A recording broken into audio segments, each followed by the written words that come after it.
todo ese tiempo y resulta que la gente se sorprendía y lo tomaba como un insulto. También cuando nos encontrábamos los pacientes pediátricos que iban para un trasplante renal, la ilíaca con esta calcificación y ya dentro del trasplante intrafamiliar, entonces no se puede trasplantar el paciente porque tuvo muchos catéteres de diferentes tamaños y eso lo llevó a que hiciera trombosis y las trombosis se calcifican. Entonces, una de las cosas importantes que nosotros debemos de tener y casi siempre cuando nos vamos a enfrentar a un acceso venoso en un paciente pediátrico es pensar en que nosotros no vamos a hacer daño. ¿Sí?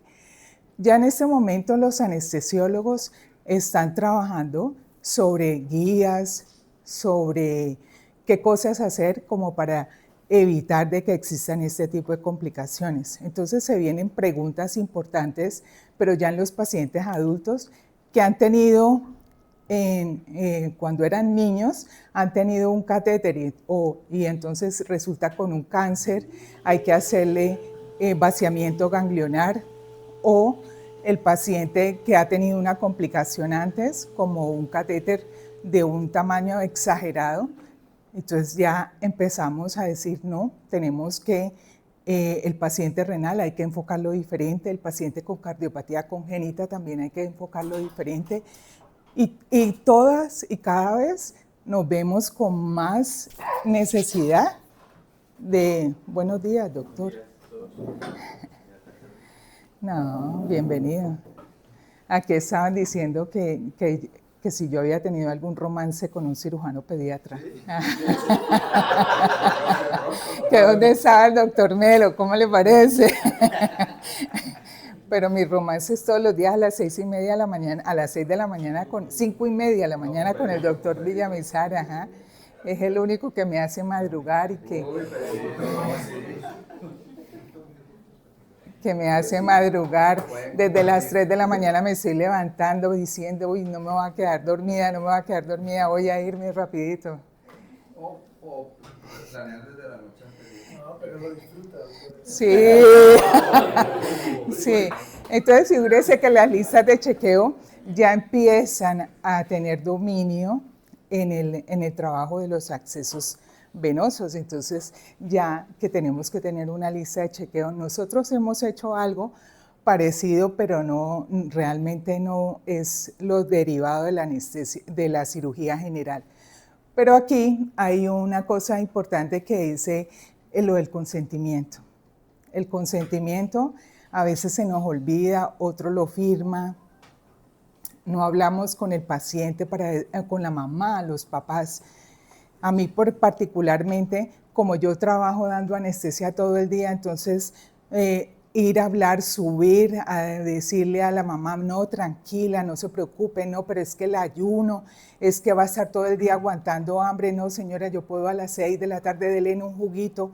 Se forma una confusión realmente importante en ese aspecto con respecto al ayuno y firmar el consentimiento. Ahí todos los papás son muy compulsivos con sus hijos, somos compulsivos con nuestros hijos, pero es importante saber de que les vamos a ofrecer un catéter. Les vamos a ofrecer un catéter con mucha seguridad, donde tenemos el equipo, un equipo disponible, cuál va a ser el puntero es el rojo. Ajá, sí. ¿Cuál va a ser el ajá?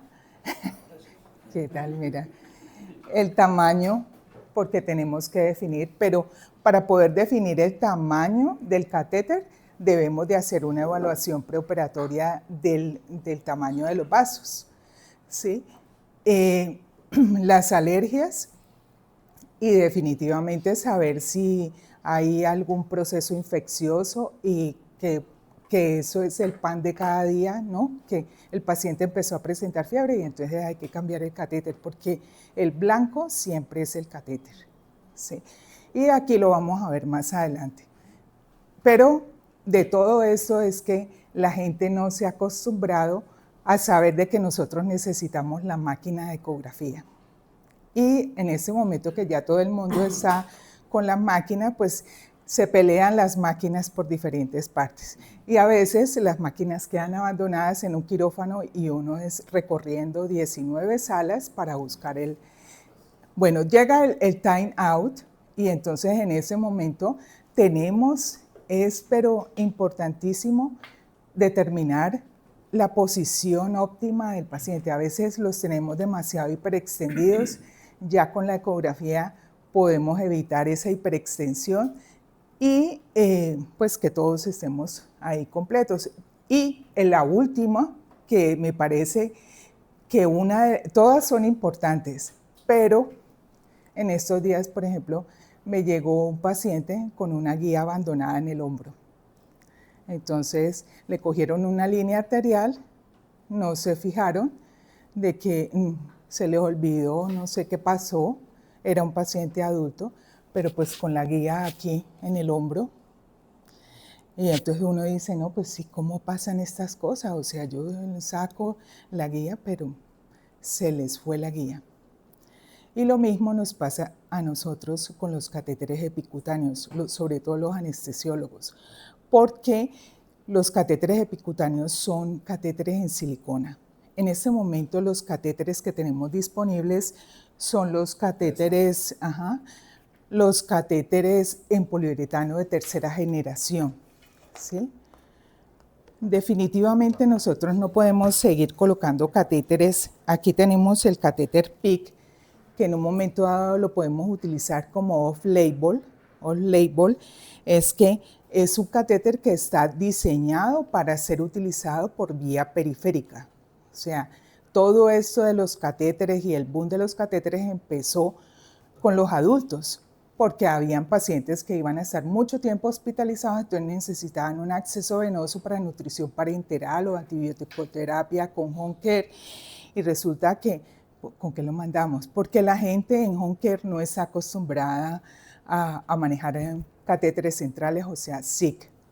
Y como no están acostumbrados a manejar SIC, entonces tenemos una herramienta, y la herramienta es poner el catéter periféricamente en miembro superior o en otra parte diferente al cuello, pero el catéter igual está en posición central, ¿sí? Estos catéteres son los que nos permiten a nosotros dejarlos off-label. Entonces la gente erróneamente dice, quiero un PIC, ¿sí?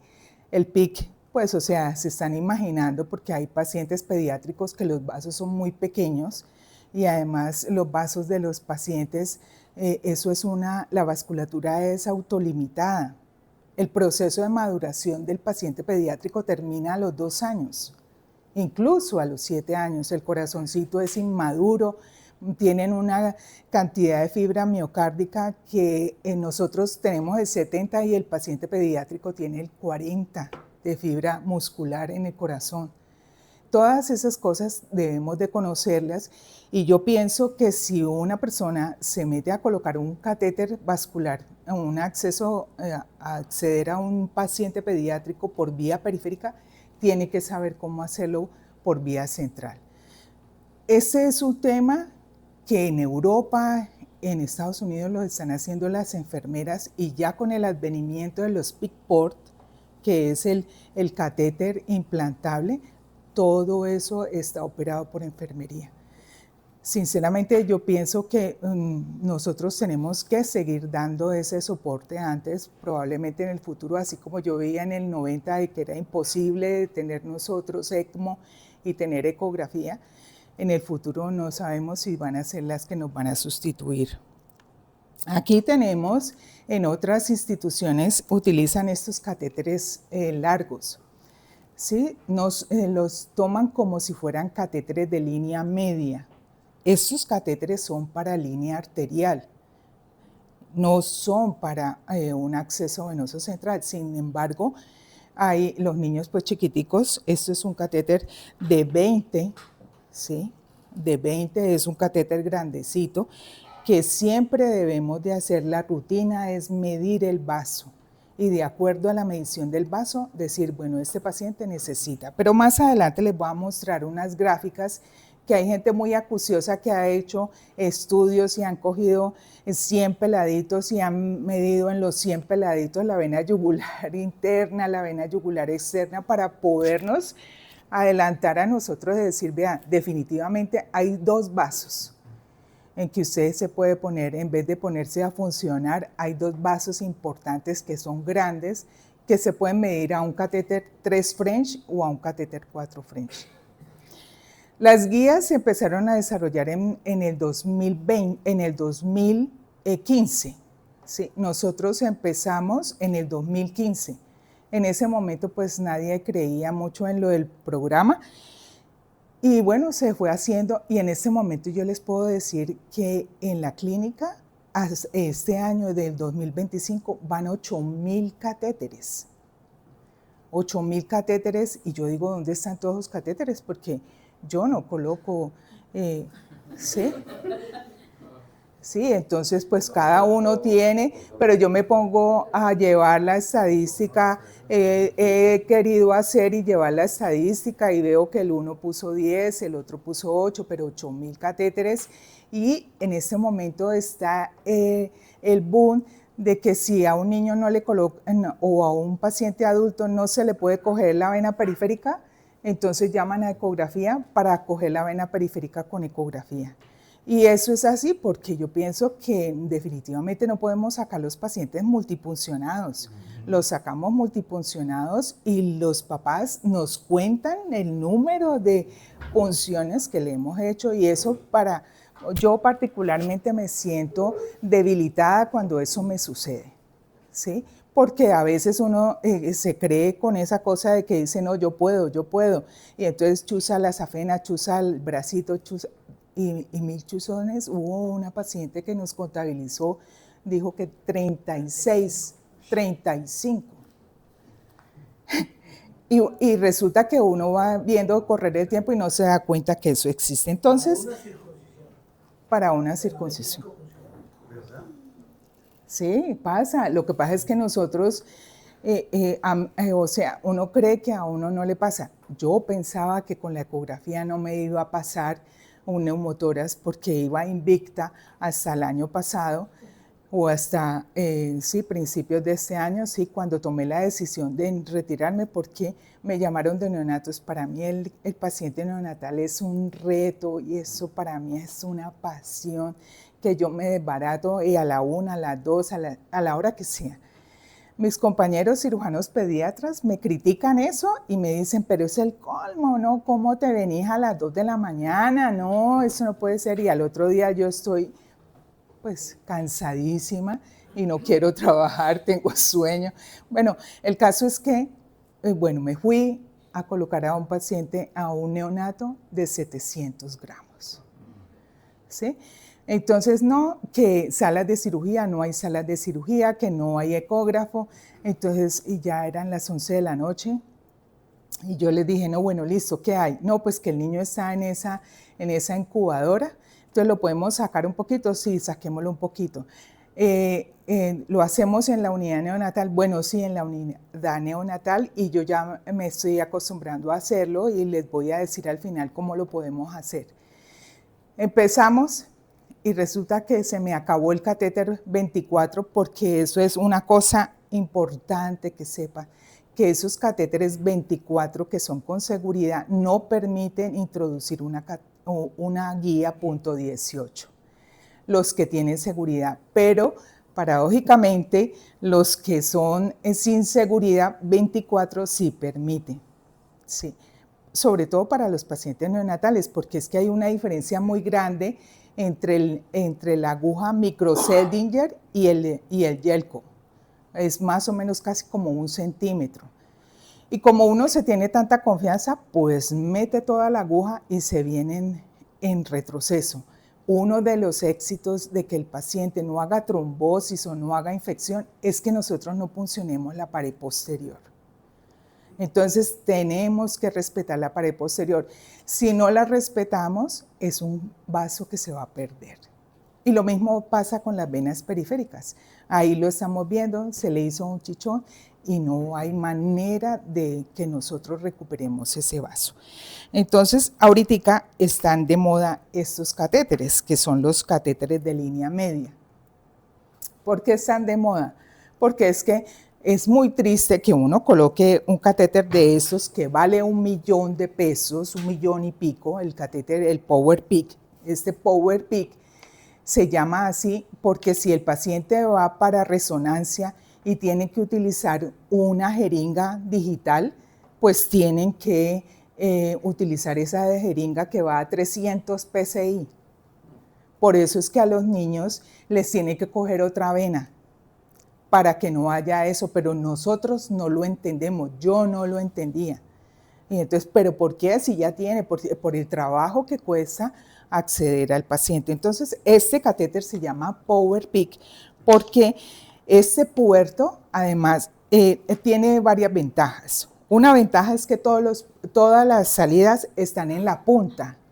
Entonces, siempre yo que corto el catéter, les muestro, mire que hay este rojo es más grueso y estos otros pequeños son menos gruesos, pero este permite un flujo de 5 cc por segundo. Imagínense, eso es una velocidad tenaz, mientras que estos no, y por el rojo uno puede sangrar el paciente. Pero resulta que al paciente le colocan calcio, morfina, una cantidad de medicamentos que todos los medicamentos combinados se precipitan. Y al precipitarse, pues en estos roticos, pues el catéter va a dejar de funcionar. Entonces nos dicen, bueno, sí, colóquelo. Lo colocamos, sobre todo los pacientes oncológicos, que tienen múltiples, todos los días es el mismo cuento, y esos roticos se pierden. Además de que este es poliuretano de tercera generación, lo mismo que los catéteres, los bigones, que no nos gustan, y a mí tampoco me gustaban al principio porque tienen una guía gigantesca que yo siento que voy a perforar algo, pero afortunadamente la puntica es muy maleable. Ahí también traje para mostrarles, es maleable. Entonces ya sabemos que nomás con 5 centímetros que introduzcamos la guía, con eso es suficiente. Total, este catéter off-label tiene la ventaja PowerPik, podemos utilizar varias infusiones, podemos aislar un puerto solamente para nutrición parenteral, pero estos catéteres, 3 French, un solo lumen, y 4 French, 2 lúmenes, y el 5, 3 lúmenes. Entonces, casi siempre, 5 French, va para los pacientes que son oncológicos. ¿Por qué? Porque esos pacientes pues tenemos que preservarles el vaso, porque después vienen para trasplantes, después hay que colocarles un Majorcar, hacen falla renal, en fin, muchas cosas alrededor de eso. Entonces ya conocimos, y estos catéteres de línea media se van y la punta tiene que quedar en la subclavia. Pero a mí, desde el fondo de mi corazón, yo pienso que estos catéteres son trombogénicos. Uno que busca colocando la punta y ser tan compulsivo de que la punta quede o en el tercio inferior de la cava, o que quede en la unión cabo-atrial, o que quede en la aurícula derecha, es que allí el flujo es a 150 cc por segundo, mientras que acá periférico es 40. De aquí a que yo por ejemplo con el BIS me doy cuenta, yo coloco aquí un poquito de Propofol y se demora por ahí unos 3-5 minutos a que me llegue al efecto al cerebro. Entonces eso se queda ahí haciendo, mezclándose, y termina trombosándose el vaso. Entonces nosotros tenemos que ser compulsivos en la posición, pero eso no lo entiende no lo entienden muchos, sobre todo los ortopedistas. Nosotros tenemos intensificadores, ¿sí? Tenemos intensificadores como 4, doctor, y nunca hay uno disponible porque los ortopedistas los tienen allí. Bueno, total, entonces ya viene la checklist. Este es el último artículo que ya nos demuestra que tenemos que hacer y verificar. Y ya con la ecografía, pues tenemos en los adultos, inevitablemente, me les estoy adelantando un poquito a lo que viene adelante. Entonces, este señor se llama Vincent Chopra. Él desarrolló en los adultos el MAGIC, pero para catéter periférico. Y después, como a los 5 años, una enfermera, Amanda Ullman, que es una excelente conferencista, la señora empezó y dijo, no, hay que hacer algo para tener unas guías para el paciente pediátrico. Entonces se empezaron a hacer guías y se hicieron unas guías que son las del Mini Magic, todo aprobado por la Universidad de California, pero no se pueden hacer estudios en niños. Y empieza esta revolución, la revolución del acceso vascular pediátrico. Es una revolución. En este momento nosotros estamos a puertas de hacer éxito. Ya hay el World Congress de acceso vascular, tenemos el Journal de Access Venoso, Access Vascular, que es una revista buenísima. Ya se han desarrollado grupos, entonces está Gavelset, que es un grupo italiano de acceso vascular, y se desarrolló el grupo de Gavepet. Nosotros no tenemos sociedad, solamente tenemos una sociedad que se llama Acotein. Ahí yo me lancé a mandar un trabajito y quedé en el 3er puesto, pero pues interesante, me permitió recoger los pacientes que habíamos hecho. Entonces, estamos en un proceso de cambio, pero estamos medio atrasados, porque imagínense, empezamos en la clínica hace 10 años y yo he tenido unos maestros espirituales y motivadores. Aquí mi profesor, que dicen que estoy enamorada de él, el doctor Varonita. Sí, que vea, venga, yo la filmo, pero yo, sinceramente, yo tengo esta limitación de que me da mucho, tengo pánico escénico. Entonces, mire, aquí este fue uno de los, pero siempre este señor Chopra estaba allí y empezaron a desarrollar cosas, pero para pacientes, la mayoría para pacientes grandecitos. No se detuvieron al paciente hospitalizado, al paciente de la unidad de cuidado intensivo, no se detuvieron a los neonatos, ni a los pacientes bueno, yo les estaba comentando que, bueno, me metí a colocar ese catéter y para 700 gramos y empiezo yo a ver 70, 65 a las 11 de la noche, 55, afortunadamente estaba la pediatra neonatóloga y se vino un niñito con insuficiencia respiratoria, afortunadamente no hizo ningún evento y el niñito pues ya creció y toda la cosa, pero hice mi primer neumotórax, pero el pánico fue total. Entonces, vea, ya se desarrollaron guías para pacientes oncológicos. ¿Qué debemos de hacer con el paciente oncológico, pero grandecito, crítico? Pacientes con cardiopatía congénita, que definitivamente eso es importantísimo porque somos el marcador para el futuro del paciente con cardiopatía congénita, sobre todo para los pacientes con corazón univentricular. ¿Por qué? Porque el corazón univentricular,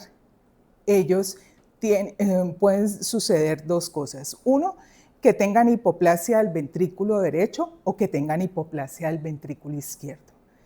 Ese corazón univentricular lo tomamos independiente de cuál de los 2 ventrículos predomina, pero debemos de tener nosotros el conocimiento de que si el niño tiene corazón izquierdo patente, como en este caso, ¿sí? Este pacientico tiene atrofia, ¿sí?, de su válvula pulmonar, de su válvula tricúspide, no desarrolló cavidades derechas. La anatomía del corazón en el neonato es diferente a la anatomía del corazón del niño mayor de 30 días y es diferente a la del niño de 2 y 4 años. Entonces, este niño va a una cirugía, a 3 cirugías. Una cuando está recién nacido y otra cuando está a los 6 meses, cuando ya ha crecido su cabecita y hay que derivar la cabecita. Y la otra va a los 3 años. Entonces, estos pacientes con enfermedad cardíaca congénita, esta es la más grave, porque aquí hay hipoplasia del corazón izquierdo. Entonces, nosotros tenemos un niño con un corazón derecho morfológicamente programado para que ese corazón derecho tenga baja presión, porque no está acostumbrado a ser contráctil. Entonces, este es como un receptáculo, más o menos.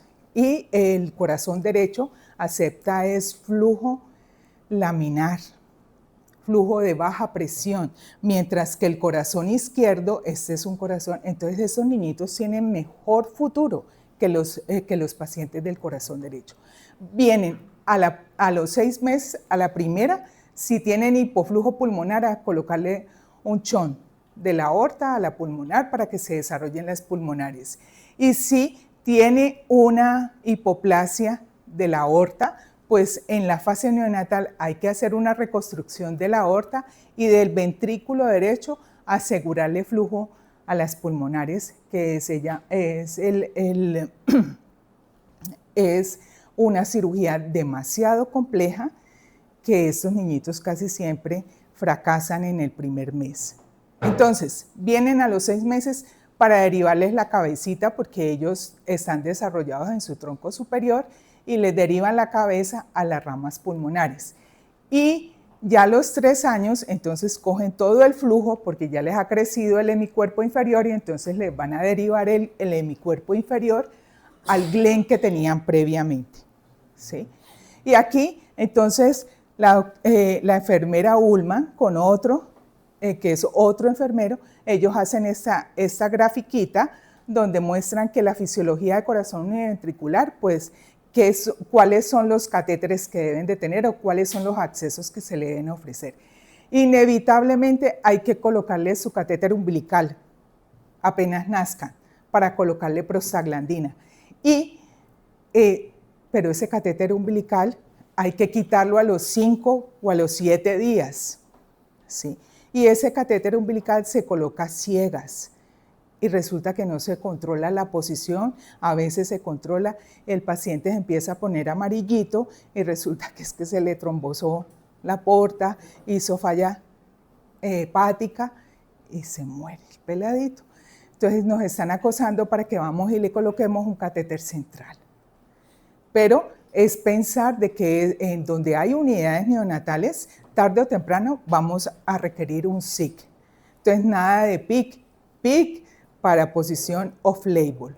Y el paciente con circulación biventricular, ahí nosotros podemos estar más tranquilos. Entonces, el paciente antes de los 3 años, pues lo ideal es que nosotros no le vulneremos el cuello, porque el paciente a los 6 meses va a ir a una reparación que se llama GLEN, y esa reparación pues necesita tener la cava indemne para que no se vaya a trombosar la cava y el niño tenga futuro y pueda evolucionar a los 3 años a la cirugía de Fontan. Entonces uno tiene que accederlo por vía femoral. Bueno, aquí también es algo importante y es que nosotros a veces los niños, y eso no nos preocupa, podemos nacer con 2 aurículas izquierdas y le pasamos la guía y el paciente se bloqueó.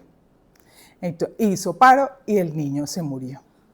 ¿Por qué? Porque tenía 2 aurículas izquierdas. O sea, nosotros la anatomía tenemos que tener el nodo sinoauricular que está en el lado derecho anatómicamente. Pero si tenemos 2 aurículas izquierdas y también poder, a nosotros nos dicen situs solitos y eso, situs solitos, bueno, sí, situs solitos es que venimos con la anatomía normal, como la de un paciente adulto, pues una aurícula derecha que tiene una forma triangular, una aurícula izquierda en posición izquierda con crestica de gallo y el ventrículo derecho con una anatomía diferente a la del ventrículo izquierdo. Pero mire que nosotros podemos tener variaciones anatómicas y a veces no encontramos la yugular, a veces encontramos un catéter que hemos puesto central y está en posición izquierda, y entonces ¿será que es que se lo pasé a la aorta? Y resulta que es que el paciente tenía una vena cava superior izquierda. Entonces todos estos peladitos.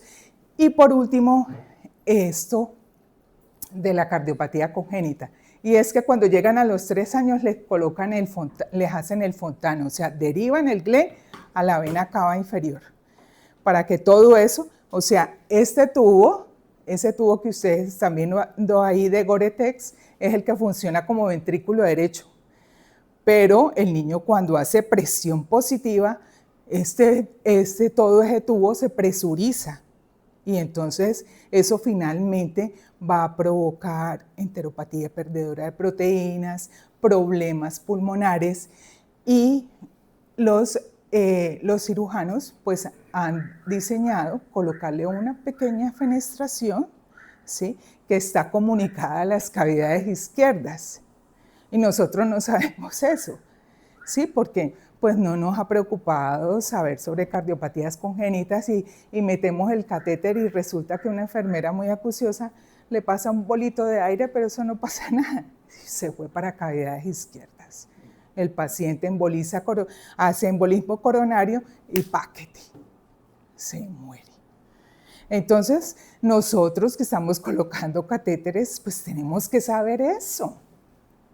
Mire, aquí está el paciente. Ya pacientes adultos es que nos los venimos a encontrar, pero si nosotros tenemos un niño con tetralogía, nos dicen, ¿tiene tetralogía de Fallot? Bueno, listo, pensar de que de pronto tiene una anatomía normal, ¿ok?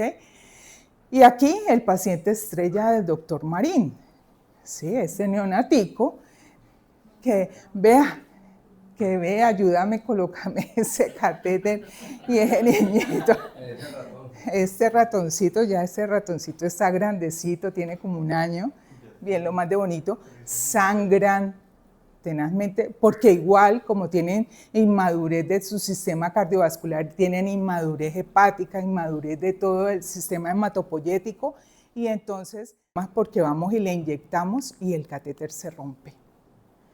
Y al romperse, como la enfermera va pasando a través de un pericraneal, ese catetercito chiquitico que ponen aquí, que lo enroscan acá, lo va pasando con una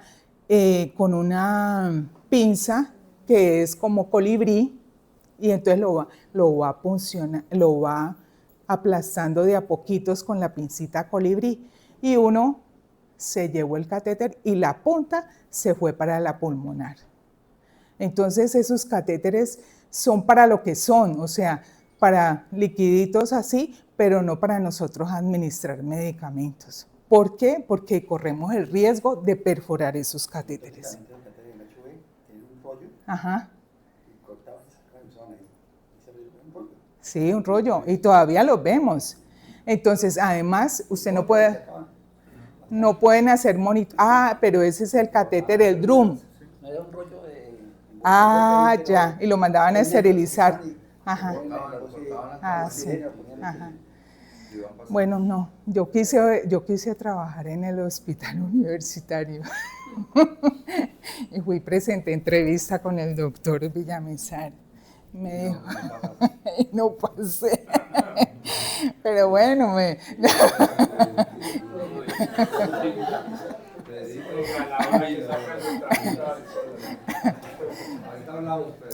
Bueno, y aquí nuevamente entonces están en la directriz del catéter umbilical, de que el catéter epicutáneo no es el mismo catéter PIC, porque no podemos hacer monitoría, porque no podemos transfundir. Esos niñitos se exsanguinan y terminan anémicos. Perdone, doctor Villamizar, yo lo respeto muchísimo. Pero eso hace 40 años, a mí ya me olvidó. Las mujeres no olvidan, doctor, las mujeres no olvidan. Ay, qué pecado, no. Bueno, entonces mire, este hombre cogió 100 pacientes. Este doctor es de apellido Baroni. El tipo participa en los congresos. Es un espectáculo oírlo junto con otro tipo que les voy a mostrar ahora. Y entonces resulta que mire que aquí él midió en diferentes tamaños. Midió la vena yugular interna y la vena brachiocefálica. Imagínense, mire, en un peladito de 2.500 y 3.000 mide de 4,5 a 4,6. O sea que a un peladito recién nacido a término, allí a ese le podemos colocar un 4 French, pero con mucho temor.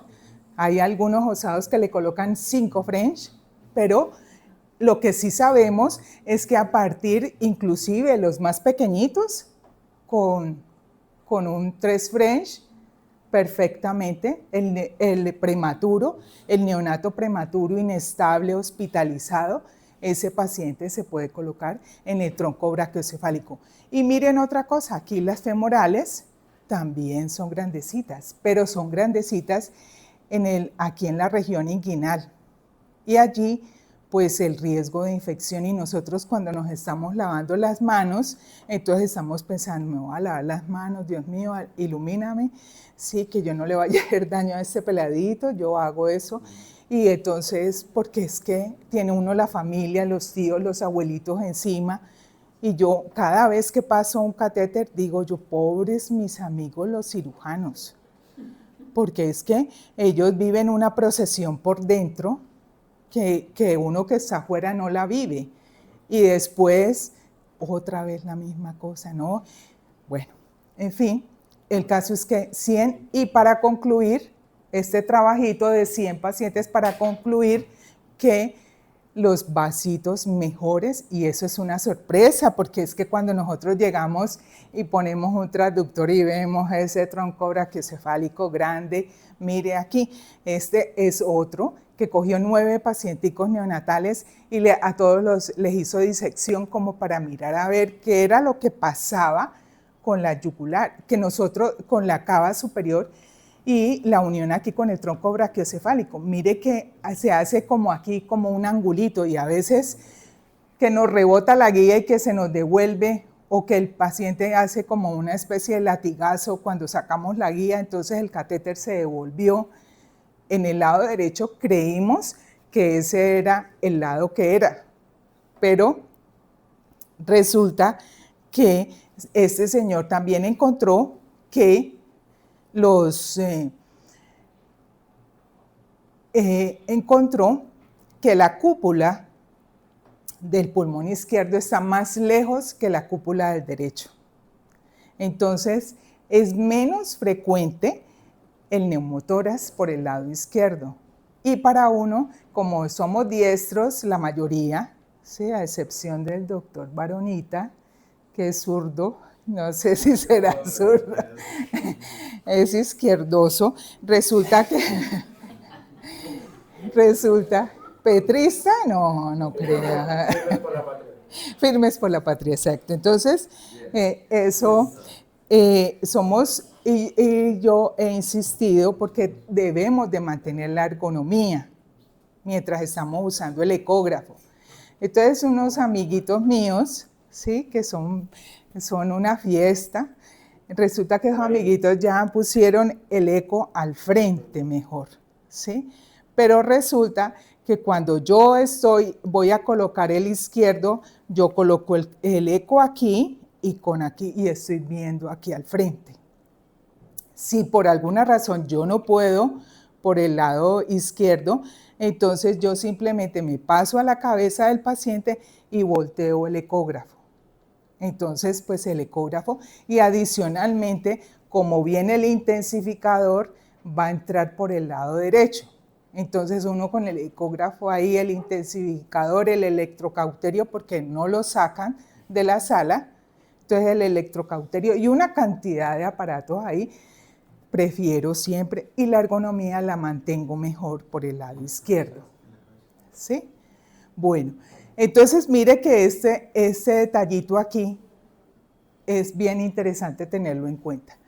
Y lo otro, pues que definitivamente no podemos dejar catéteres en la región inguinal porque seguro sí o sí se va a infectar ese catéter. Entonces hay que tunelizarlo. Este hombre ha trabajado sobre el tronco brachiocefálico.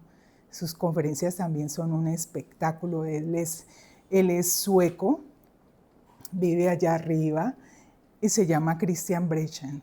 Es un tipo muy interesante, todos sus estudios, eso usted ve 1, 2, 3, muchos estudios, y ha trabajado junto con el doctor Barone en los pacientes neonatos prematuros que están, o sea, prematuros críticos y prematuros de 600, 700 gramos. Bueno,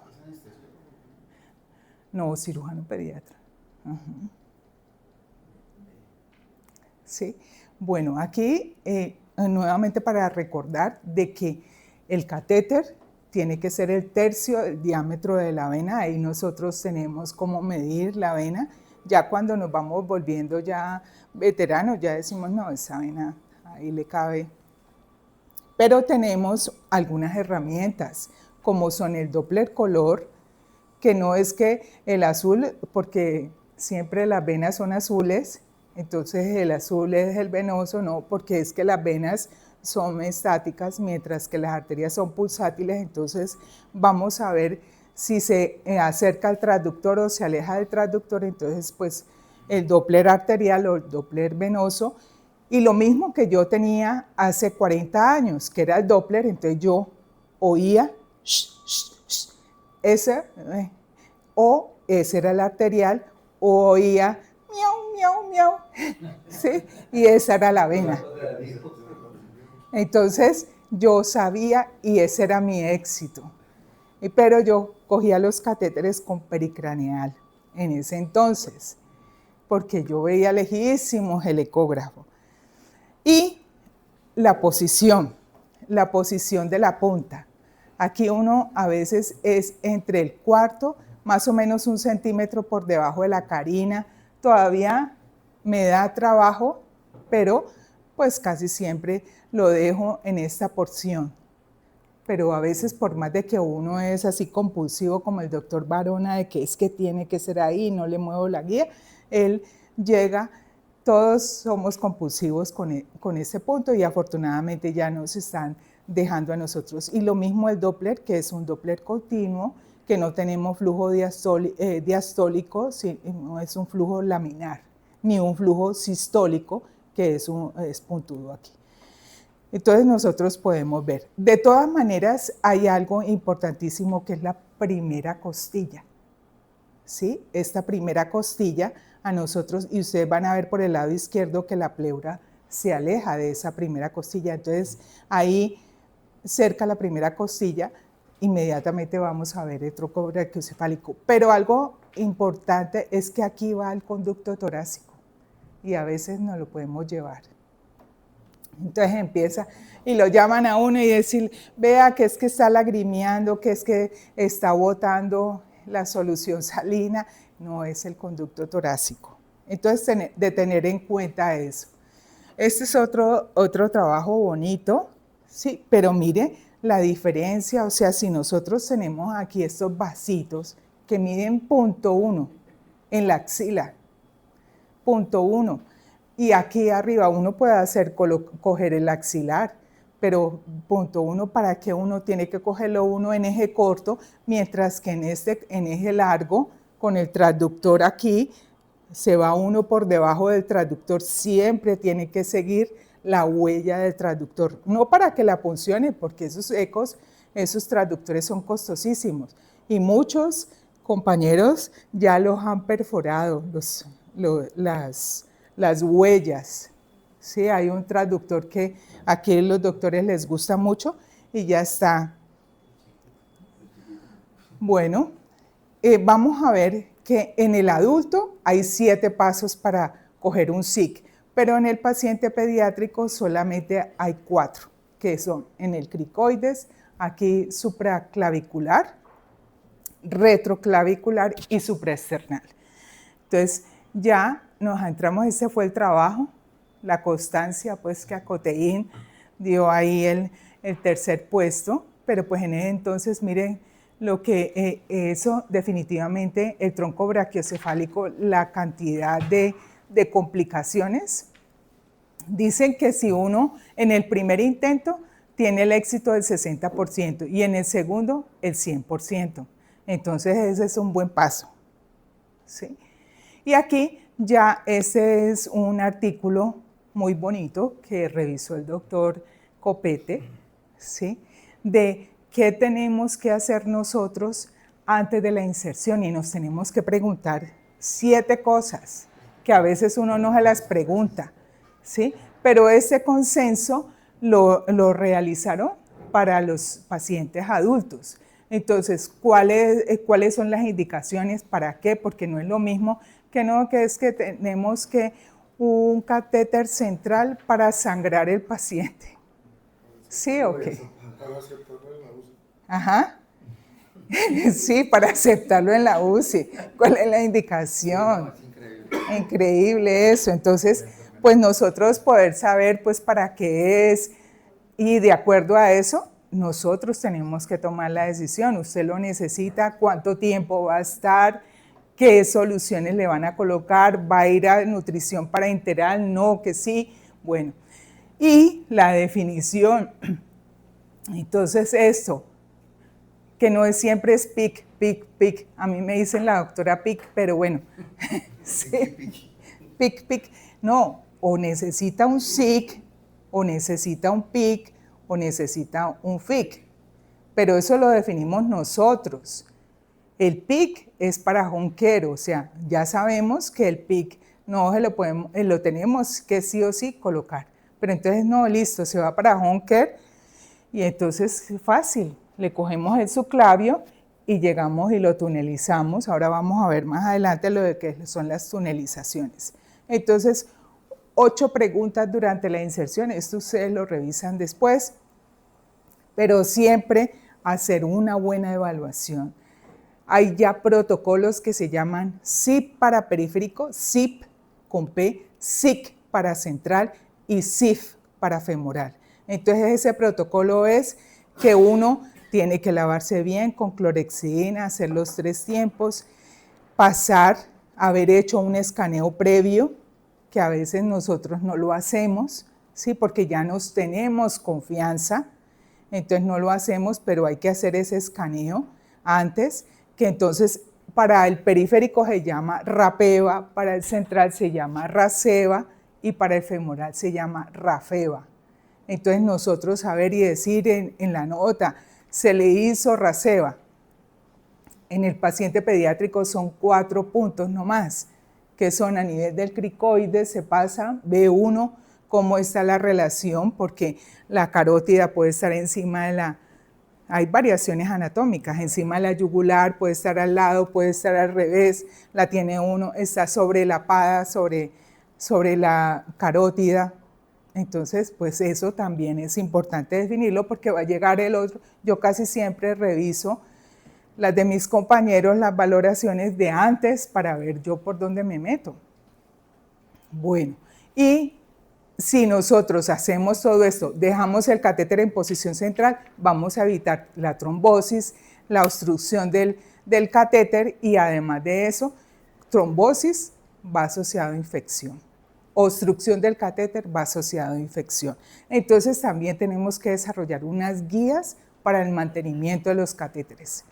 Ya cuando eso está ya establecido, entonces esas guías es para después de la inserción. Entonces, ¿cuáles son? Lo fundamental es que el catéter hay que hacerle un mantenimiento. Puede ser con clorhexidina al apósito o puede ser sencillo. Con clorhexidina es cada 15 días, sencillo cada 8 días. Y además hay que lavar cada puerto. La gente, las enfermeras tienen que usar guantes, tapabocas, para cuando van a purgar, van y hacen el mantenimiento del catéter, le hacen push, stop, para que esa precipitación que se forma en la punta se barra. Nosotros no lo hacemos a veces.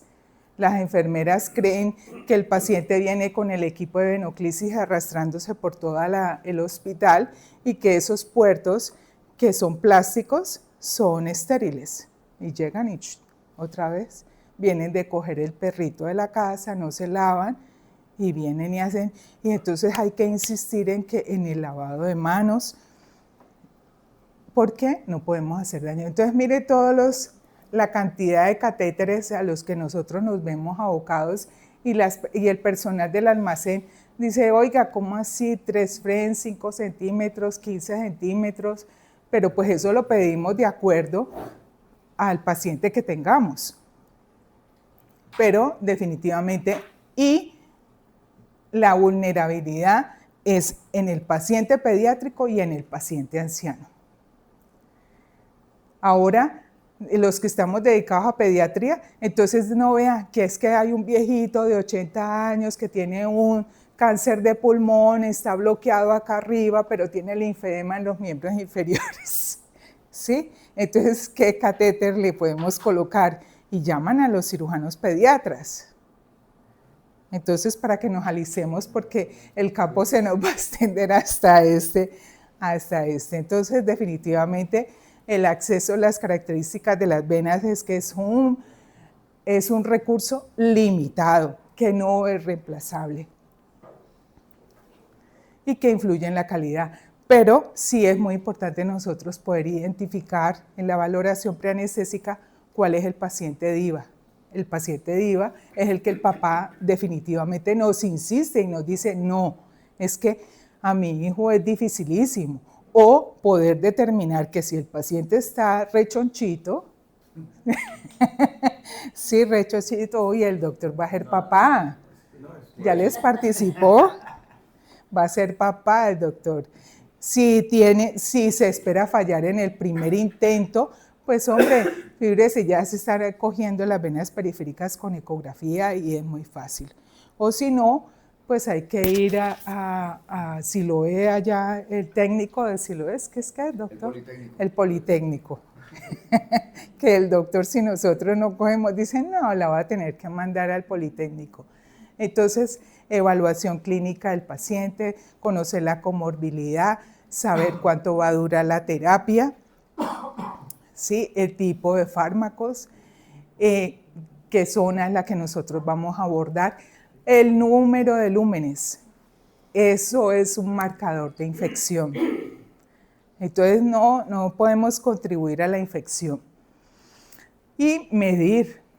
Ya estos catéteres PIC vienen con su metro, vienen con unos microintroductores espectaculares. Son unos catéteres muy bonitos, muy buenos, pero costosos.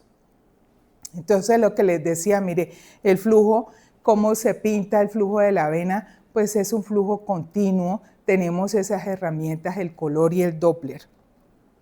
Y lo otro que son las válvulas. Entonces vemos que el tronco brachiocefálico está sobre la primera costilla, pero además de eso tiene válvulas y además de eso yo siempre me acuerdo cuando era estudiante que yo veía a mis compañeros parados en la puerta del hospital y yo llegaba a la carrera en Bogotá porque me quedaba dormida y me decían, ¿eres feliz? Y estaban fumando cigarrillo y haciendo bolitas y entonces eso se veía así como uno ve el flujo venoso, ¿sí? Me acuerdo de esa gente, pero mire que el rapeva en el adulto pues tiene todos esos pasos, pero nosotros tenemos aquí la cefálica y aquí por encima a las enfermeras les gusta mucho la cefálica aquí en el pliegue. Es una vena buenísima que mide más o menos 0.13 centímetros o 13 milímetros, ¿sí? Ok, entonces ahí tenemos el rapeva para que nosotros, y algo bien importante de esto es que tenemos que identificar la fascia.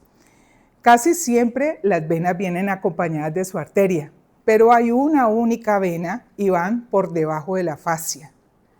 Pero hay una única vena que viene por debajo de la fascia y que no está acompañada de su arteria, que es la vena basílica, ¿sí? Y esa vena es muy buena para cuando nosotros vamos a hacer acceso venoso periférico porque está lejos del nervio mediano.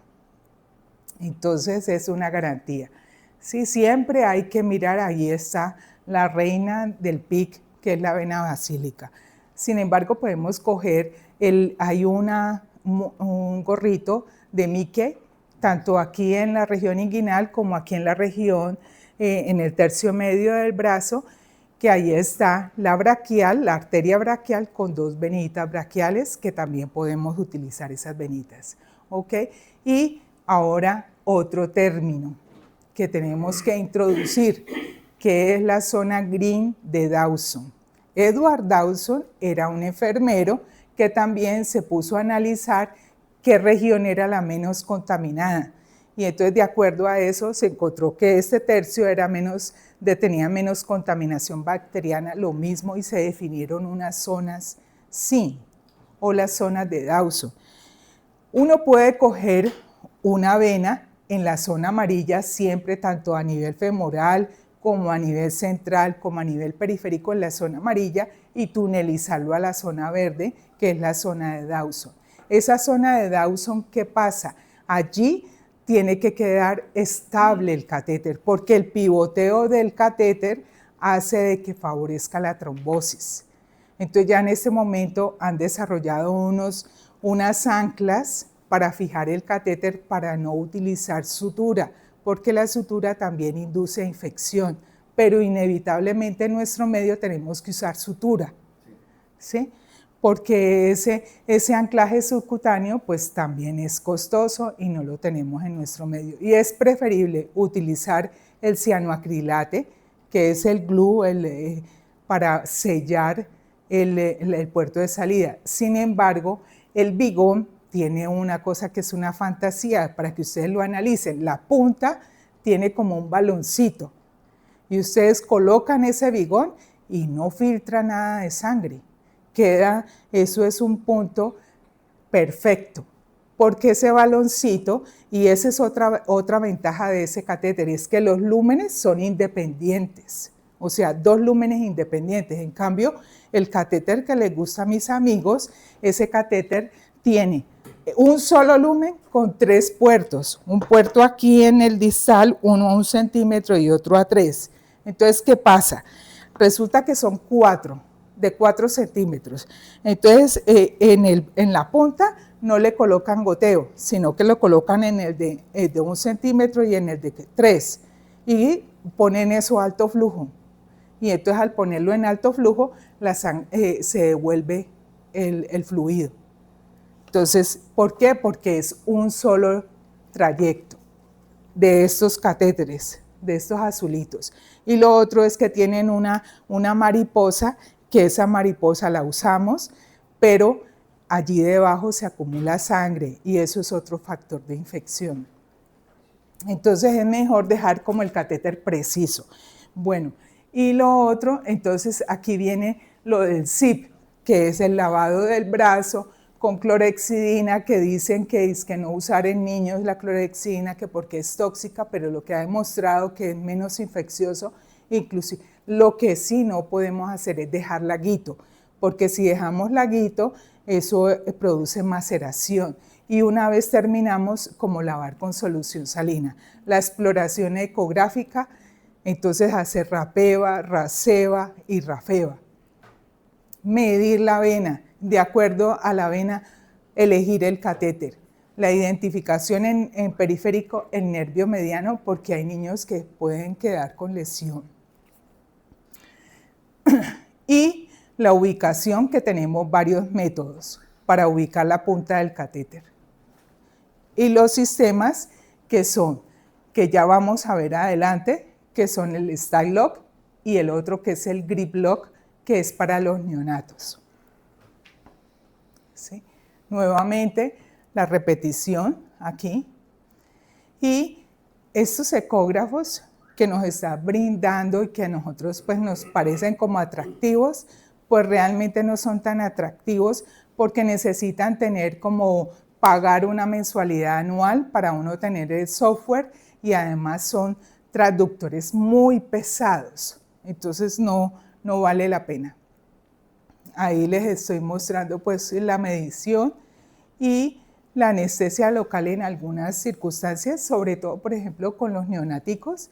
¿Qué hago? Los chumbo, voy y los chumbo, voy y me cojo un rollito, lo pongo y ya nos han colocado un bolito de morfina y luego vengo con una jeringuita de 1 centímetro y le coloco anestesia local y ya el peladito se queda dormidito, eso sí le aseguro un buen oxígeno.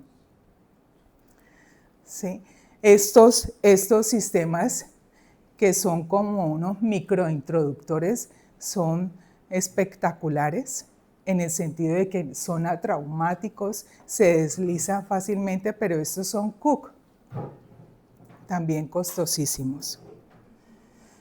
Y la ubicación, tenemos ya 3 métodos. Está entrando en desuso definitivamente el intensificador. Por lo del etéreo, pues el niño le toman 1, 2, 3 radiografías, entonces pues mucho riesgo radiológico tanto para el paciente como para nosotros. Y ya han salido pues sistemas para uno poder monitorizar electrocardiográficamente la salida. Entonces aquí ya empezamos a ver lo que es los 4 niveles que tenemos que evaluar en el RASEBA, ¿sí? Que son importante a nivel del cricoides para identificar lo que es la tráquea, identificamos la tiroides y ahí lateralmente pues estamos haciendo una evaluación. A nivel supraclavicular deslizamos, o sea, tenemos muy poquito espacio para podernos determinar cuál es la vena más adecuada, pero algo importante es que identificamos la yugular a nivel supraclavicular y la yugular se ve así, grandecita. Y ya empezamos a deslizar hacia abajo y a querernos meter como por debajo de la clavícula para poder tener una proyección a nivel retroclavicular, para tener una mejor proyección del tronco brachiocefálico. Yo le sigo el que la innominada, yo derecho o izquierdo. Y esta parte que me parece bien bonita, ponerlo aquí a nivel supraclavicular y nos vamos a encontrar, o sea, mire que aquí está cerquita la vena cava superior. Lo que pasa es que estamos con la carrera, que tenemos que desocupar el quirófano, pero nosotros en muchas circunstancias, mire que podemos identificar esto, que es la vena subclavia. La vena subclavia en el neonato mide menos, este pedacito mide menos de 1 centímetro y en el niñito más grande, ahorita en la niñita modelo que tenemos, vamos a ver que es hasta 3 y 4 centímetros. Pero definitivamente la subclavia, la vena que cogemos infraclavicular es la vena axilar y la subclavia, la vena subclavia, siempre el abordaje es supraclavicular. Que lo que habíamos aprendido, este es el anclaje del cual les hablaba. Ese anclaje es de Bigón, todavía en ese momento ese anclaje, pero mire que es un anclaje que se puede levantar y se puede bajar, de tal manera que lo bajan, lo suben y pueden limpiar el catéter por debajo. Y el glue que se le coloca aquí a la salida pues previene lo de las infecciones. Entonces esto todo pues es derivado, el niño no es un adulto chiquito, pero pues estamos rescatando cosas de los estudios que han hecho. Entonces, en los pacientes que tienen traqueostomía, los pacientes adultos que tienen barba o algunos niños, porque ustedes ya ven niños de 18 años barbudos, esos peladitos deben de tener el catéter para futuro en la región infraclavicular, que es la zona green de Dawson. Para un catéter que entra al yugular interno, ¿cómo lo dijo que Sí. en la zona roja? Ajá. Por eso, cuando lo haces en una zona que es diferente a la zona amarilla, necesariamente tienes que tunelizar. No lo puedes dejar aquí. Sí. Y eso también, Sí. ajá, no. Entonces, eso, ¿qué pasa? Tiene mucha morbilidad, 1. 2, los pacientes terminan con limitación en el movimiento. 3, hay algunos pacientes que dicen que tienen zumbido en el oído. Y entonces se llaman para retirar el catéter porque le está zumbando el oído. Algunos pacientes que sienten eso, puede ser también de que el catéter sea perforado. Los Mahulkar son una excepción. Ah, sí, son una excepción, pero tratar de uno hacerlos, si son temporales, y tratar de hacerlos aquí. Y hay situaciones de emergencia donde a uno le toca que poner uno aquí inguinal, pero con el convencimiento de que ese catéter hay que cambiarlo rápidamente, lo mismo que los catéteres que se cogen en urgencias, porque el paciente llega virgen a urgencias y allí todo el mundo lo chuza y finalmente hace una flebitis y hace un proceso infeccioso. Pregunta, un bebé prematuro que al final tuve que ponerlo yugular, Ajá. ¿ese 3 French toca dejarlo así? Sí, inevitablemente si es una urgencia, una necesidad, hay que dejarlo allí, pues o sea, cada uno se va a encontrar unos escenarios diferentes. Hablemos de la posición final de la punta del Ajá. catéter. Sí. Ayúdanos a entender esa proyección sobre el bronquio fuente derecho. Ajá. Versus más abajo, más arriba, porque se va Sí, al otro lado. ya vamos para allí adelante, vamos a, listo. Entonces aquí tenemos, allá entramos a FIC, ¿ya? Y con FIC y SIC y PIC vamos a hablar sobre la posición para no repetir.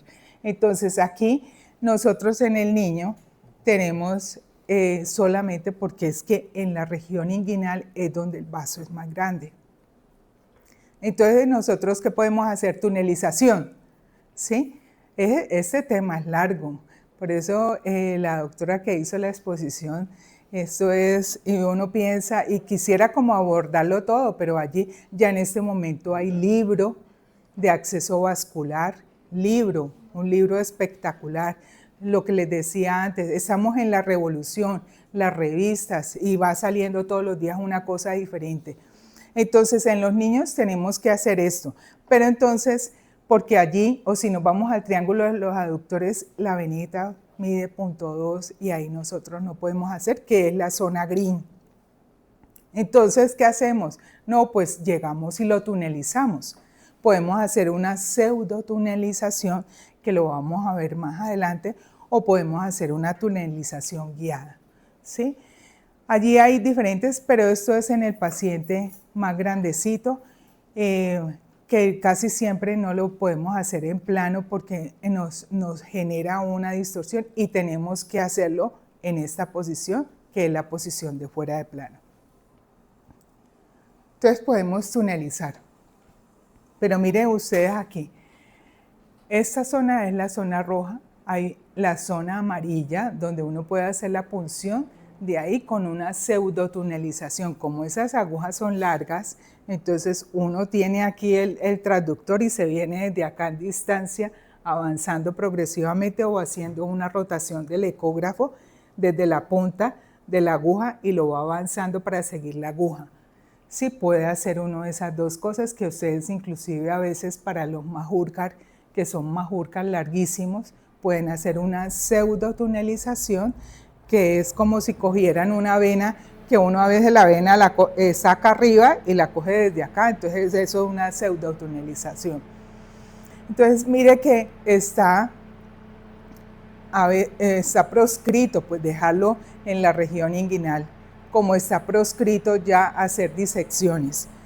Entonces aquí, ¿qué tenemos? Tenemos esto que a veces lo hago, pero es asumir el riesgo que se me dañe el Pillaway. Entonces es mejor usar un yelco número 14 para desde el sitio de punción, de allí uno pasa anterogradamente el yelco o retrogradamente de aquí para allá el yelco también hasta el sitio de punción. Este Pillaway o el yelco le sirve a uno como para uno pasar el catéter. Estos catéteres, lo que son los catéteres 4 French y 5 French, pasan por un yelco 14 y los 3 French por un yelco 16. Bueno, vamos más adelante y aquí viene otro término, el rabesto. ¿Sí? Entonces diré que ya tenemos Rapeva, Raceva, Rafeva, FIC, SIC, PIC, para seguridad, SIP, SIC, SIF, ¿sí? Para seguridad. Entonces, ¿usted hizo el SIF, doctor? Sí, yo lo hice todo lo que era Rafeva, me lavé las manos, el seguimiento, entonces otro término, y el Dawson. la zona green. Entonces mire que ya van 5. Y viene el Rabezo, que este doctor Ostroff pues hizo pues también otro en accesos difíciles, como cual el niño Down, que se lo tira. Por más de que uno tenga allí sutura y todo eso, el pelado se sacó el ese. O el peladito que tiene los autistas. Nos toca muchas veces pasar catéteres para los pacientes autistas. Esas tunelizaciones, definitivamente lo mejor es hacerlos con los catéteres PowerPick. Pero también evaluar si podemos hacer una inversión de esas para un paciente. Entonces, este paciente, por ejemplo, para un PIC, le hicieron tunelizado, lo cogieron en la zona amarilla y inclusive hay veces que uno lo tiene que coger también en la zona roja, pero puede hacer una pseudotunelización. Desde aquí, uno se va con la aguja subcutáneo aquí y sigue con el ecógrafo la aguja y la coge aquí en lo que es en la axila. Pero ya eso es pues teniendo en cuenta que no pueden puncionar la pared posterior del vaso. ¿Sí? Y aquí tenemos el paciente con traqueostomía, hay que tunelizar. Hay que tunelizar, busca. Hace un tiempo se desarrollaron para el mantenimiento estos discos, que son unos discos de clorexidina. Nosotros no los tenemos, pero tenemos los apósitos que deben de ser permeables, transparentes, para nosotros ver que vienen con un taquito de clorexidina. Si no se coloca la clorexidina, pues cambiar cada 8 días. Aquí con el paciente que tiene deterioro cognitivo, se puede tunelizar hasta región supraescapular. Inclusive, pacientes quemados, ahorita en ese momento llegan esos pacientes como si fueran un Steven Johnson con una enfermedad, yo no sé si será post vacuna de COVID, pero unas lesiones dermatológicas gigantescas donde uno tiene que buscar la zona sana para hacer allí la punción y de la zona sana buscar otro sitio donde debe de ir el catéter. Si el catéter tiene un punto de salida diferente al punto de inserción, mejor todavía en los pacientes de acceso venoso difícil. Y ya voy a acabar. Entonces mira esa pseudotunelización, chéverísimo, es lo mismo que yo les decía, en vez de dejar un catéter de esos cortico, mejor dejar un catéter de estos. Pasa la guía un catéter de esos de línea arterial y así no corre uno el riesgo de que entonces el paciente va a ir para que le van a colocar norepinefrina. La norepinefrina no puede ir, por vía periférica, tiene que ir muy diluida para poderla usar por vía periférica. Pero si uno tiene un catéter larguito y hay pacientes que les colocan la norepinefrina y terminan con una lesión necrótica en el antebrazo. Es mejor evitar eso. Y la tunelización. Entonces, tunelización, pseudotunelización con el yelco, con la venita que uno cogió periférica, o la metálica, que es esta con guía metálica. Del sitio de punción pasa una guía metálica, necesariamente tienes que usar aquí o un yelco o la misma aguja para poder pasar una guía. O con el yelco, ¿sí? A veces yo no tengo que cortar el yelco, si me voy retrogradamente, pues allí sí me toca que recortar la cabecera del yelco porque no me permite sacar el catéter. Bueno, y aquí nos vamos pues para la ubicación de la punta. Entonces, mire que hay unos catéteres largos que podemos dejar hasta en el hígado, ¿sí? Pero aquí tenemos la carina y lo ideal es que dicen que la cuarta y la quinta torácica, allí está la unión caboatrial y está 1 centímetro por debajo de la carina, o sea que ese catéter debería de quedar aquí, más o menos entre la cuarta y la quinta, ¿sí? T12 es aquí a nivel diafragmático. Entonces, ese es el diafragma, ¿sí o no? 12, 11, 10, y aquí viene 9, se me olvidó contar 8, 7. Mira, 7, 6 y 5. Entonces más o menos aquí. Uno viene contando, pues puede contar de abajo, pero lo más práctico es que uno puede hacer con el intensificador, entonces uno mira, porque a veces uno ve esto más radiopaco y resulta que el catéter está por acá. O pasa de que uno tiene la prueba del doctor Marín, que es que coloca el rollo, le quita el rollo y entonces apenas le quita el rollo, el catéter se baja. Entonces, eso. Y lo otro es que cuando sacamos la guía, a veces pasa que esto hace como un latigazo y el catéter se devuelve, la punta. Entonces, si nosotros dejamos eso para recuperación, ahí vamos a tener el problema. También el catéter puede pasar a través de la comunicación interauricular y terminar en cavidades izquierdas y accidentalmente. Entonces, impajaritablemente hay que hacer. Y si no, pues mire, aquí usted lo ve en la lateral, que la punta del catéter está en la aurícula izquierda. Y tenemos varios métodos. Hay uno que se llama el Sherlock, que lo traen esos catéteres de PowerPeak, que es una cruceta prácticamente, pero eso va para los adultos. En los pacientes pediátricos no va, y lo ideal es uno poder hacerlo a nivel de electrocardiografía, poder determinar los cambios de la onda P, ¿sí? Una vez viene el catéter transitando por la cava superior, uno ve que la onda P pues es normal, pero apenas llega a la unión cavatrial, pues hay una inflexión importante y es un sistema muy fácil que inclusive uno puede hacer algo criollo, pero ya viene el Certodin, que lo tiene Brown. Y es muy bueno, lo que pasa es que pues eso es tan pequeñito que se puede perder. Nosotros no hemos podido en la clínica utilizar electrocardiografía, pero el deber ser es electrocardiografía o el eco, con el eco. Este es el sistema inalámbrico, que es el Sherlock, también otro término que a uno llegan y le dicen, entonces uno pasa y lo pasa con la guía y tiene que tener la máquina conectada a este Sherlock y desde la máquina uno le da, pulsa para que inalámbricamente pueda detectar este sistema. Entonces apenas uno pulsa en la máquina, ve que inmediatamente si uno ha avanzado aquí se pinta y una vez ya está en la unión cavatrial, ve además electrocardiográficamente, pero lo ve ya en verde. Eso lo tienen las enfermeras. Y aquí, pues esto, que se necesita como un segundo operador.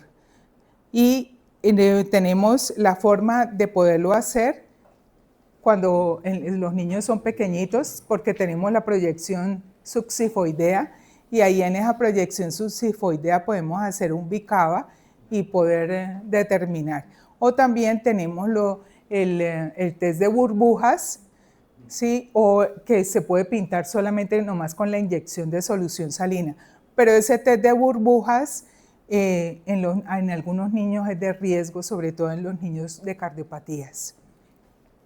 Entonces, con esta proyección, nosotros podemos, dependiendo de dónde orientemos la lucecita del transductor, si es para la derecha, pues vamos a ver inicialmente las cavidades izquierdas, pero lo podemos orientar hacia el lado izquierdo para poder determinar las cavidades derechas.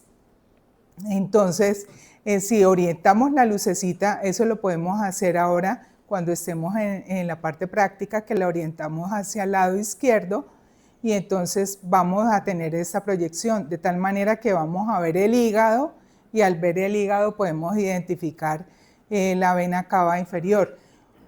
Otra forma de verlo es a nivel periférico. Colocar el transductor lineal aquí sobre el área hepática para ver cuando asciende el catéter por la cava inferior.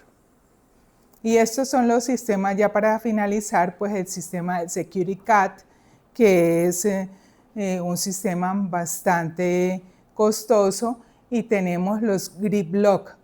Este en el paciente neonatal nos ofrece una ventaja enorme. Yo podría decir de que se podría colocar únicamente, pero pues uno casi siempre quiere asegurarles el catéter contra las enfermeras, sí, para que no se vaya a salir, entonces dejarlo con sutura. Y ya otra cosa que también quisiera que ustedes conocieran es cómo poder preservar el catéter para que tenga un tiempo. Entonces hay una sustancia que se llama la taurolidina, que es como un bacteriostático, que hace que uno puede hacer un tratamiento conservador con esa taurolidina o con el citrato. La taurolidina se usa mucho en Europa y con ellos han visto de que si se utiliza profilácticamente, pues hay menos riesgo. Quise hacer un estudio porque el señor dueño de ese laboratorio en el Congreso Mundial me dijo que me patrocinaba todo. Yo me fui para investigación y finalmente pues no se pudo hacer nada. Ahí se perdió eso. Y esto era lo que yo les decía del yelco. Entonces uno puede hacer desde el sitio de punción, pasar retrógradamente el yelco, pero lo tiene que, le queda fácil a uno en el sentido de que puede pasar ahí la punta del catéter y el yelco lo desecha. Pero si usted pone esa capsulita al revés, tiene que necesariamente cortar la capsulita porque entonces el catéter no lo va a poder va a terminar con dos catéteres ahí metidos. Y por último, que hay un personaje que se llama el doctor Mauro Pittiruti, que es el que es un anestesiólogo italiano, que él ha desarrollado pues todo y es el bandera en Europa para el manejo, el que creó Gavetset, el que creó el Congreso Mundial. Aquí está el doctor Pittiruti haciendo una inserción en un neonato, pero lo está haciendo con la técnica de Seldinger modificada. Nosotros todos los catéteres los colocamos con técnica de Seldinger. La técnica de Seldinger modificada es con el Pilaway, ¿sí? Y aquí está haciendo pues pudiendo distinguir la onda P, y mire, mientras va avanzando el catéter, mire cómo va cambiando la onda P, que casi siempre va adquiriendo la morfología del QRS. Y como una solución final a nuestro problema de oncología pediátrica, que llaman y dicen, vea, que es que el paciente se infectó con el catéter que usted le puso. ¿Sí? Eso además pues suena para uno se siente un poquito enfermo con eso porque nosotros colocamos los catéteres con la conciencia y la convicción de no querer hacer daño, de hacerlo de la manera más pulcra, de que todo esté bien con campos estériles y pues increíble pues que el catéter el que usted colocó se va a infectar, pues porque lo colocamos con toda la asepsia. Más bien el catéter se ha infectado es por el mantenimiento que le han dado al catéter. Por eso tenemos que desarrollar unas guías para mantenimiento del catéter y yo les digo a los papás del niño, vea, usted tiene que estar pendiente de que el catéter no me lo vienen a coger con la mano limpia. O se lavan las manos y tiene que estar usted ahí pendiente y como ser un auditor. Entonces, para las infecciones, definitivamente tenemos que decir, bueno, le hicieron cultivo del catéter, ya no se usa cultivar la punta del catéter, eso ya no tiene ningún sentido. Entonces hay que cultivar sangre del catéter y cultivar sangre periférica. Si esas dos cosas se dan dependiendo del tiempo de crecimiento, pues uno ahí puede hacer el diagnóstico diferencial de si es una infección relacionada con el catéter o es una infección diferente. Sí, esta grafiquita es bien interesante. Entonces, conclusiones: consentimiento informado, importantísimo, ser allí exigentes, explicarle al paciente, al papá, a la mamá, hacer la lista de chequeo, las famosas siglas, usar el poliuretano de tercera generación. El Bigón tiene poliuretano de tercera generación. Esos catéteres que a ustedes no les gusta son buenísimos y ojalá nosotros pudiéramos tener. No, a mí no me gustaba por esa guía, pero ahora.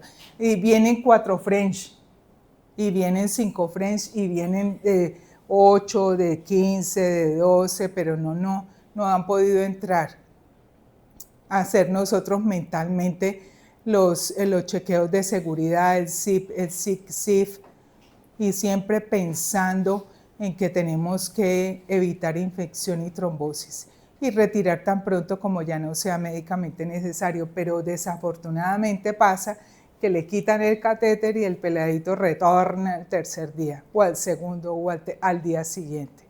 Entonces, otra vez otro catéter. Y no es tanto porque nosotros generemos honorarios, sino porque es que el paciente va a perder su vaso y va a ser bastante crítico. Muchísimas gracias, perdone que los haya... No, gracias.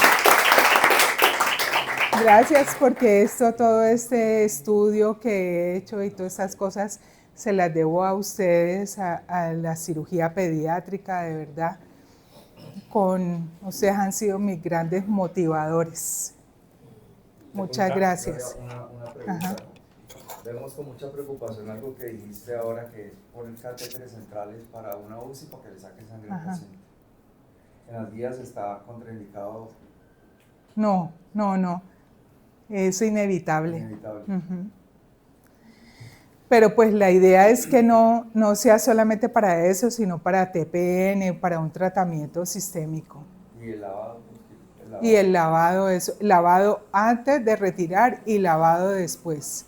Hay un concepto que se llama síndrome agotamiento vascular. Lo vimos hace una nivel con un paciente con Filadelfia, con un recuento congénito, que se quedó sin venas. Y yo tenía ya casi un año, y iba para trasplante. Entonces es cuando yo pienso que ese tipo de pacientes crónicos que van a requerir catéteres centrales para su diálisis peritoneal, diálisis secundaria, no hay como la conciencia todavía en las UCIs de protección de sus vasos y protección de los catéteres. O sea, aquí voy yo. Yo sé que hay protocolos de cuidar de los catéteres. A veces no hacen la propiedad. No. El catéter infecta y ¿qué dice el filtro? Retirar. Poner otro. Facilísimo. Entonces no hay como una conciencia de que el catéter cuidarlo, manejarlo y poner lo que sea para Yo he querido darle esta conferencia, por ejemplo, en oncología, he querido hacerlo porque me parece como importante llegar hasta allá para que ellos sepan el daño que le podemos hacer a los pacientes. Por ejemplo, colocar un Majorcar y no utilizarlo después. Sí. La otra es que no necesariamente todos los catéteres que salen positivos para infección hay que retirarlos. Se pueden bloquear. Sí, claro. Entonces, listo, tenemos el citrato, no tenemos la taurolidina, el citrato. La jeringuita vale 1.200 pesos. Y allá en la clínica además la hacen. Y hacen porque como eso viene en bolsas de 1.000, entonces hacen 1.000 jeringas. Las utilizan sobre todo cuando van a hacer plasmaféresis, pero se pierden todas las jeringas. Entonces nosotros podíamos como invitar a la gente a ver si nos facilitan a nosotros o en los servicios donde hay, porque ya con 8.000 catéteres yo creo que tenemos que tomar y tenemos un servicio. Eso es otra cosa que nosotros pues tenemos como médicos que ser apoyo porque necesitamos a las enfermeras, ¿sí? Y ellas están bien constituidas. Lo que pasa es que las enfermeras tienen mucho trabajo porque es lavar, ir, cambiar apósitos, complicado. Como no van a hacer caso de no retirar sangre por los lúmenes y pues de los que no se pone el power, ¿por cuál de los lúmenes que de esos? Por el rojo. ¿Por el rojo? El rojo es el que más grueso tiene, el más espacio tiene. Sí. Sí. Eso es una flebotomía, sacar sangre es una flebotomía. Y ellos entran con 13 y terminan con 7. Sí, claro. ¿Cuánto le iba a usted a un neonato? ¿Me ibas a preguntar algo? No, te iba a decir que tú tienes razón en que el tema es de educación, porque si nosotros que ponemos tantos catéteres, muchas cosas, a pesar de que estamos en contacto contigo tanto tiempo y hace varios años, aprendemos todos los días algo diferente. Enfermería es un personal que es muy juicioso, pero rota mucho, es muy flotante y que infortunadamente en muchos servicios tienen unas labores más administrativas ya que asistenciales. Entonces, pues hay que hacerlo continuamente. Uno da esta charla en urgencias y a los 6 meses ya hay gente nueva, diferente. Bueno, pero pues... Gloria, perdón, respecto de la posición de la punta, más allá de la unión caboatrial... Se puede dejar hasta la aurícula derecha. Que se vaya para el otro lado, no, que se vaya a yugular. Retirar, reubicar. O sea, siempre. Posición yugular no, Nada. Posición subclavia del otro lado Nada. no. A menos de que pues ya sea un peladito de la atresia de esófago a donde quede el catéter. Yo tan bella esa peladita. Pero va saliendo, exacto, sí, ya está grandísima. Bueno, mil gracias por todo a ustedes, de verdad los quiero mucho, independiente de que sean residentes chiquitos, pero apenas me dice el cirujano pediatra, yo eso siento una afinidad muy grande. Yo no sé, yo creo que en la otra vida estuve por ahí vinculada con algo de cirugía pediátrica, o fui paciente, sí, algo, pero de verdad aprecio muchísimo el trabajo de ustedes, es un trabajo que toda la vida ha sido muy laborioso. La gente piensa que es operar a un adulto chiquito y eso es un camello en los niños. Yo llevo presión pediatra, igual que muchos colegas por aquí, 30 años de experiencia en catéteres. Y empezamos, algo de historia, ¿no? Para recordar, en que empezamos a poner a hacer mucha organización, todos los días, mucha organización porque no había catéteres. Llegamos a Colombia, aquí los catéteres eran unos de osito, estaba recortarlos para que quedaran como fuera seco. Y también hicimos todo por organización, no había. Y fuimos después catéteres centrales por método anatómico. Entonces nos tocaba leernos todas las formas de hacerlos anatómicamente, en la yugular, supraventricular, el yofa, femorales, sin muchos de esos conceptos claros realmente. Y avanzamos realmente, avanzamos todos, creo que avanzamos todos en este tema, hasta que usted llegó con la ecografía. Y no, llegaron ustedes allá a Guatemala. La ecografía, doctora, y nos mostró el camino, realmente. Y eso que quiero como agradecerle realmente. No. Porque fue así, como nosotros avanzamos con la ecografía en esos vasculares y hemos avanzado. Mucho. Hemos bajado Ay, gracias. ostensiblemente. Uy, se han disminuido muchísimo, inclusive en los adultos. Entonces, no tema de este tiempo, la evolución realmente de los catéteres. El tema ahora es otra cosa. Pero vemos que hemos avanzado aquí nosotros en Cali, y en 38 años muchos no han avanzado. Sí, no avanzado. ¿Ustedes fuera del país? Nada, doctora. Allá nadie ha avanzado. Todos estamos como, y es que nosotros vamos adelante que ellos, pero pienso que aquí avanzó gracias a usted, doctora. Ay, gracias, doctor. No. Se avanzó aquí es mucho. En Libanaco, y eso permitió que se avanzara en el Club Nobel y en otras instituciones de la ciudad. Por eso, en ese sentido, nosotros creo que hemos sido líderes en el sentido de mayor catéteres centrales por ecografía. Muchas gracias, doctora. Bueno, antes de que pasemos a la práctica, porque después no nos podemos volver a reunir, a nombre de los 10 cirujanos pediatras que estamos aquí y también de los residentes, queremos darte un detallito a ti. Ay, qué pena. Curso, ay, muchas gracias. Ay, qué pena. Ay, Ay, no. Gracias, hermano, qué pena. Ahí está qué un pena. mono y le damos un adicional. Ay, bueno, ay, qué pena. Yo eso, sinceramente... Es que Victoria sí cree Vea, yo le digo que a mí sinceramente, o sea, los quiero mucho, ¿sí? Me siento pena porque eso es como una obligación. Yo pienso que todos tenemos que dar, lo que pasa es que no hemos sido educados para hacer formación. Entonces yo no lo he tenido y por eso siento tanto temor y me siento pánico, pero pues aquí con ustedes me he sentido muy familiarizada y me ha fluido. Pero, y pues que ya llevo mucho rato trabajando con la universidad y pues me siento muy, muy contenta de poder de recibir esto de ustedes. Siento pena, pero gracias. Una vez tú me dijiste una cosa que me pareció increíble y es que te daba mucha vergüenza dar un curso de ecografía y catéteres siendo anestesióloga a unos cirujanos. Y yo sí quiero decirte de manera personal, y yo creo que represento a todos mis compañeros y amigos, y es que todos decimos que nuestra profesora de muchas gracias. y catéteres centrales eres tú, y yo de eso me siento muy orgulloso. Estoy dispuesta a trabajar, a seguir haciéndole a este reto y que de pronto pudiéramos hacer la sociedad como la Sociedad Italiana de Pediatría en acceso vascular. Y muchas gracias. Doctora, hay una cosa muy importante que para nosotros, creo que usted está dejando un legado muy importante en un grupo de personas que unos más que otros, pero tendrán algo de experiencia en el acceso vascular a través de visión ecográfica. Sin embargo, ya el doctor Melo lo comentaba ahora, que el avance que se tiene en otras ciudades es muy bajo. Y la realidad donde se van a desempeñar muchos de nuestros residentes, quizá este grupo de las primeras cohortes muy seguramente se van a ubicar en hospitales grandes, pero los que vienen después no se van a ubicar en hospitales muy grandes. Entonces, a ellos hay que dejarles la motivación de que esto es un programa juicioso en el cual se trabaja en equipo y en el cual también tenemos que tener posibilidades o necesidades sin toda la tecnología que este es el ideal. Y sí, es cierto.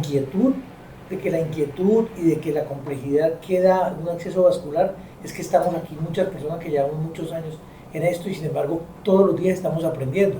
Yo ya me grabé Rafeba y tengo que después volver a revisar qué es Rafeba y bueno. Pero el mensaje va, doctora, primero a dos cosas. Lo primero que me llamaba la atención también que usted lo comentaba y que creo que es un compromiso que tenemos que trabajarle mucho, Mauro, es a la parte de los protocolos en asocio con enfermería y con las otras especialidades, por ejemplo, anestesia. Bueno, el protocolo ya está hecho, ya está revisado, lo hicimos con Gloria, hicimos uno pediátrico, está disponible en la red, pues en la red de Imbanaco, uno los puede buscar en Daruma. Uno lo busca en Daruma y ahí está todo el protocolo con todo el consenso del... Mauro, no me refería solamente a nosotros, sino es que la cirugía pediátrica que estamos haciendo, o sea, ya eso está incluido y Gloria hizo ese capítulo. Entonces, lo que me refiero es que tenemos que trascender un poco más a eso, y es a lo que Gloria estaba comentando. Nosotros a través de la sociedad, por ejemplo, podemos insistir en que las propuestas, con toda la base de la experiencia que tenemos, podemos insistir en que se acojan esos protocolos a nivel nacional e incluso a nivel internacional. Nosotros estamos en la Iberoamericana, nosotros podemos también trascender mucho. Entonces, yo creo que todo eso se debe dar, pero tenemos, lo primero eran los protocolos, y lo segundo es que si al interior de la institución tenemos algunas dificultades que no se tengan, por ejemplo, pongo el ejemplo de lo que yo bajé el otro día cuando operamos un paciente de una cosa relativamente sencilla,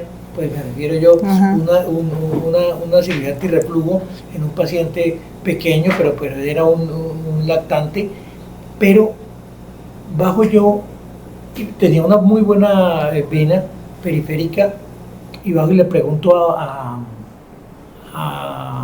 intensivista que estaba de turno, que el protocolo, porque pues es lo que hemos manejado todos, que el paciente que vaya para cuidado intensivo tiene que ir con un catéter central mientras se muestre.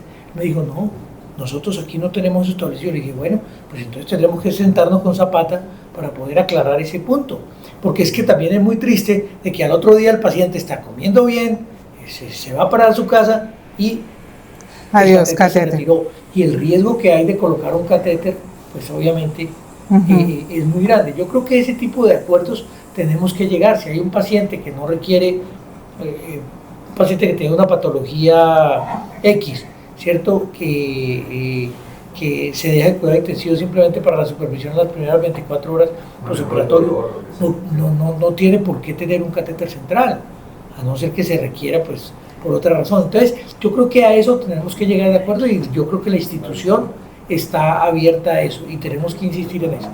Y lo tercero y más importante, y este mensaje viene aquí para todo el grupo, es que me parece que nosotros como grupo de cirugía pediátrica tenemos una oportunidad grandísima en heredar mucho del camino que la doctora ha hecho para que 1, 2 o 3, no necesariamente tienen que ser todos, heredemos esa posibilidad de continuar con la cateterización venosa en nuestros pequeños pacientes, pero que son muy importantes. Entonces, yo creo que es importante. Allí vamos a evolucionar hasta el viejito, hasta el paciente difícil. Correcto, entonces yo creo que eso tenemos, sí, los viejitos tenemos que... No, porque es que viera que es difícil acceder. Necesidades de eso. Entonces, sí, eso es muy importante porque este es otro campo que, mire, usted lo fue cogiendo porque le tenía gusto y todas esas cosas. Sus demás colegas... No les gusta. No les gusta. Para hacer todo el sacrificio y todo lo que usted hizo. Y nosotros en cirugía pediátrica tenemos ese espíritu, pero también hemos ido perdiendo una gran cantidad de campos. Por ejemplo, perdimos un campo que era difícil de manejar y todo eso, pero que son los quemados, por ejemplo. Los quemados que lo manejamos. Hay algunos que les gustaba, otros que no les gustaba, pero era un campo de la cirugía pediátrica. Y ese campo nosotros lo perdimos. En los accesos vasculares de los niños quemados, nosotros tenemos que saberlos manejar porque definitivamente los plásticos no lo van a manejar. Entonces, todo ese tipo de cosas, pues obviamente es un legado que usted está dejando y es algo que nosotros tenemos que reflexionar. Entonces el mensaje está en que aquí hay muchos de los residentes pueden comenzar a trabajar en la publicación que usted tuvo bien diseñar con esos 8.000 catéteres, hacer una buena presentación y poder socializarlo y presentarlo en las diferentes revistas, presentarlo en la sociedad y socializarlo, doctor. Bueno, muchas gracias, doctor. Gracias. Un compromiso que debe salir de aquí. Pero sí quisiera que hiciéramos la sociedad de acceso vascular, que nos uniéramos a Cotejín, por lo menos. Y pues ahí van todos los cirujanos pediatras y pueden entrar todos los residentes. Eso es... Vale la pena.